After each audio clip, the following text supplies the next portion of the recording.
How to connect the smart bird feeder with HiBird's app.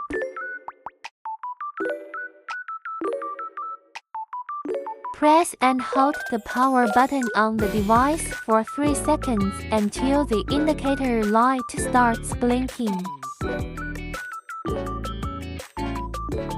Indicator light status displayed. Red light slow blink. Wi-Fi is connecting. Blue light always on. Wi-Fi is connected. Red light always on. System upgrading.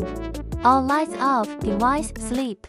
Blue light always on. App preview. Blue light on for 1 second, and then always on. Device wake up. Red light always on. Device offline. Connect by scanning the QR code. Open the HiBird's app. Click the add sign to add a device. Make sure your phone is connected to 2.4 GHz network and enter Wi-Fi information. Aim the QR code on your phone at the camera and scan it. Wait for the device to connect successfully.